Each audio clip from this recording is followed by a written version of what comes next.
Патанжали йога сутра.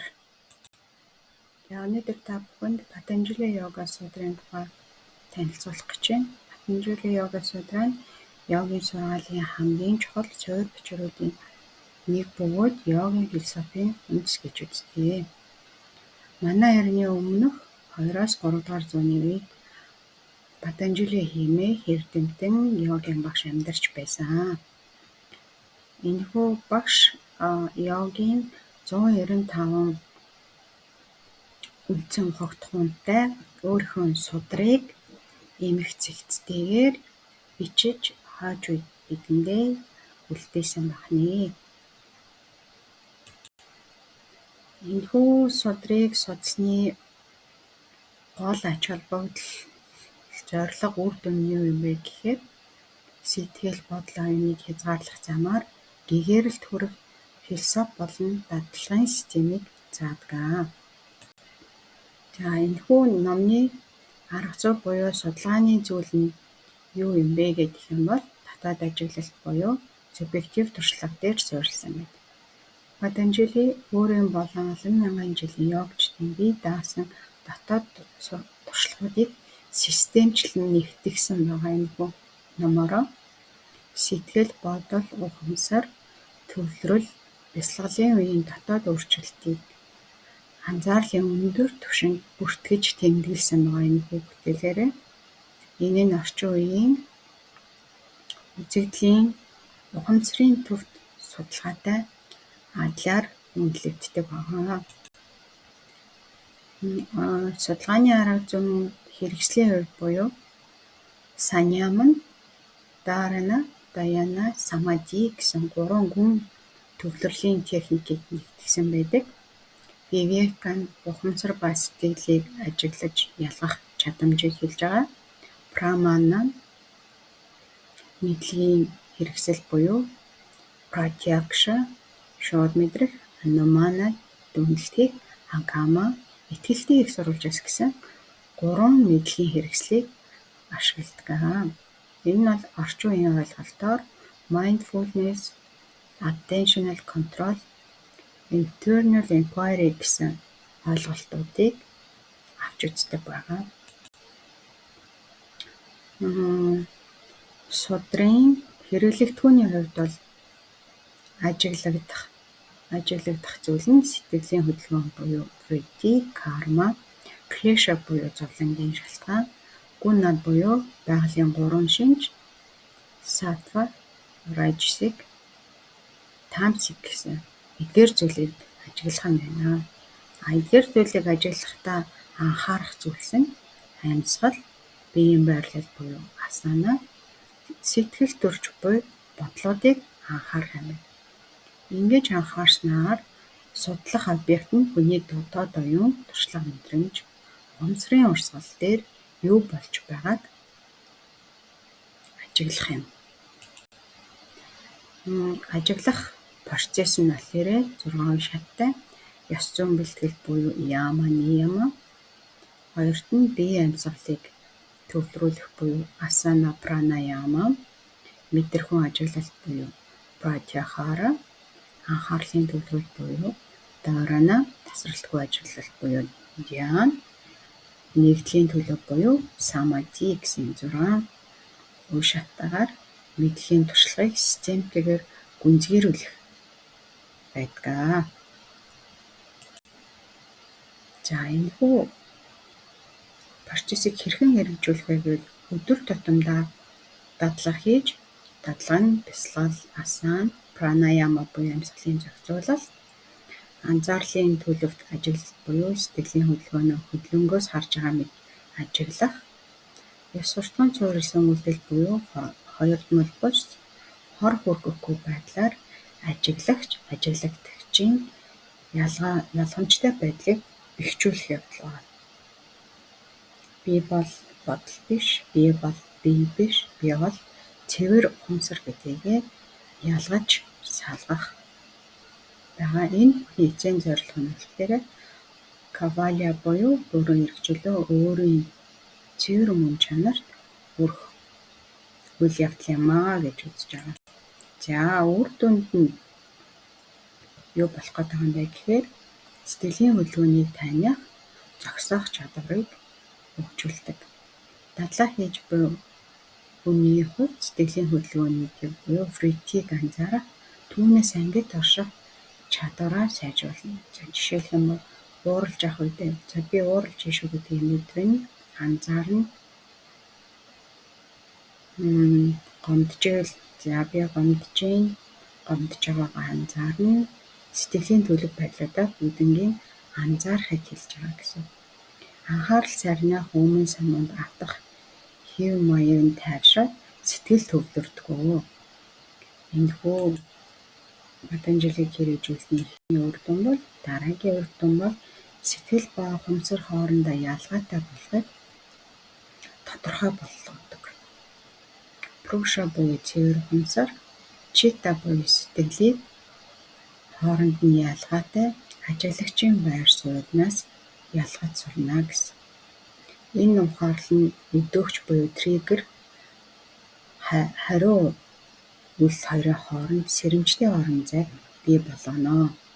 За энэ анзаарал дээр ямар үед би уурлаад байна?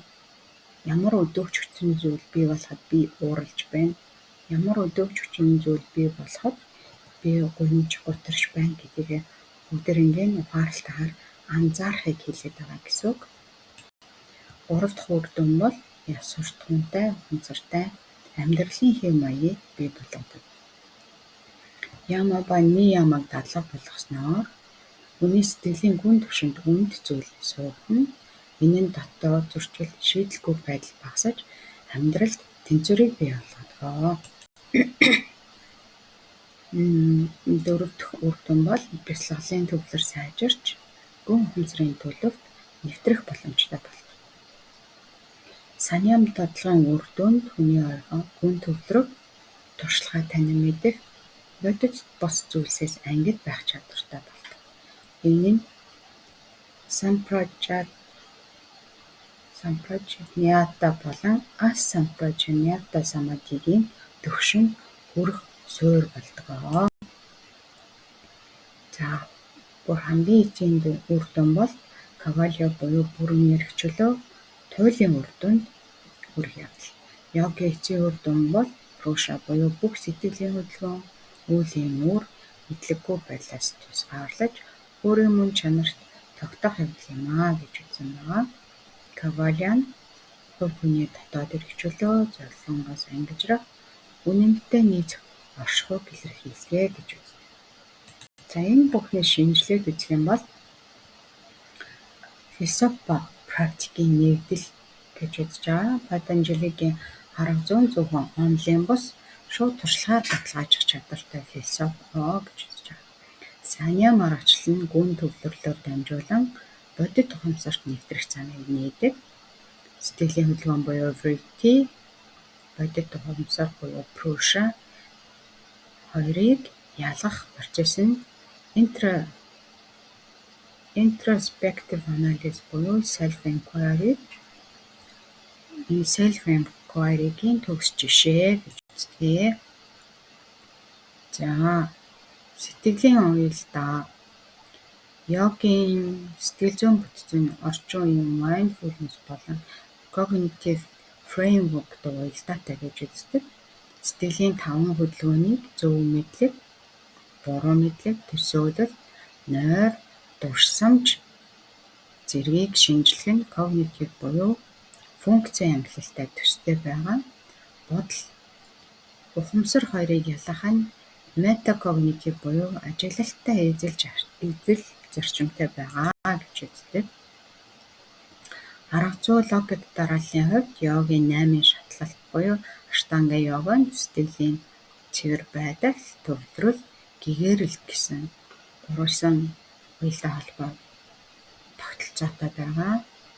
Яма, нияма нь ёс зүйн ариун байдлыг, асана, пранаяма нь бие амьсгалын зохицлыг, пратяхара нь амьсгалыг дотгошоо татахыг, дарана, дьяна, самади буюу саньям нь мэдлэгт нэвтрэх ухаан гэж үзэж байгаа. Эмпирик босч батлагдах үс байна гэж орчин үеийн шинжлэх ухаанд энэхүү Патанжали йогийн судрыг үзэж байгаа. Хэдийн туршилтын лабораторийн хэмжилт байхгүй ч уншигч өөрийн амьд туршлагаар энэхүү сударт өгүүлж байгаа зүйлийг баталгаажуулах боломжтой. Сударт бичигдсэн санаанууд нь үргэлж бяцлаглалын үндсэн дээр үндэслэгдсэн практик хэрэгжүүлэлтээр баталгаажих боломжтой гэж үзсэн. Иймээс арга зүйн subjective empirical validation буюу анзаарлын туршилт дээр тулгуурласан байдаг.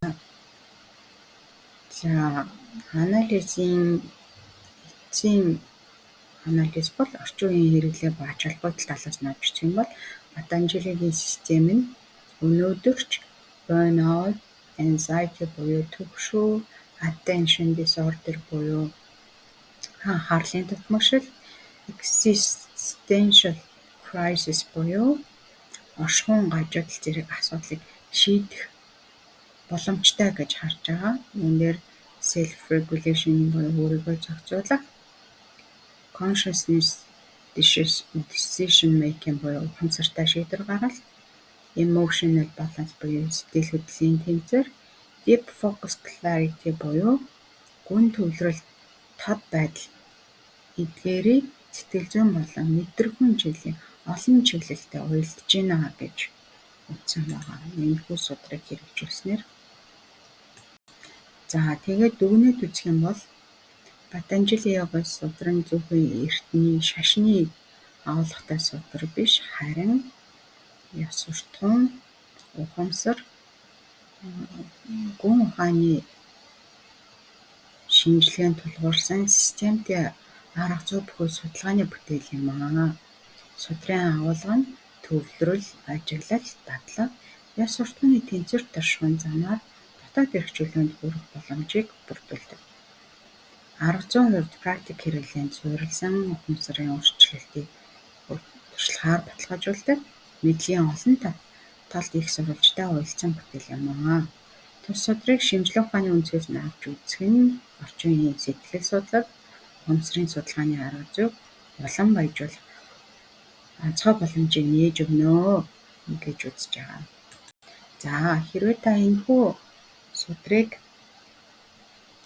судрын практик болох саньяам хичээлд суухыг сонирхож байвал Энтэг улсаас ирж байгаа олон улсын багш Гринговын багш 2025 оны 5 сарын 28-наас 6 сарын 1-ний хооронд энэхүү хичээлийг Монгол орчуулгатайгаар зааж явуулах гэж байгаа. Төлбөрийн мэдээлэл нь гэвэл 980 мянган төгрөг багнэ. Та бүхэн сонирхож байвал Art of Living Mongolia гэсэн пэйж хуудасаар зочлон тэрхүү пэйж хуудасаас холбогдолтой мэдээлэл авч болно. За, анхаарал хандуулсан та бүхэнд баярлалаа. Дараагийн бичлэгээрээ уулзъя. Баяртай.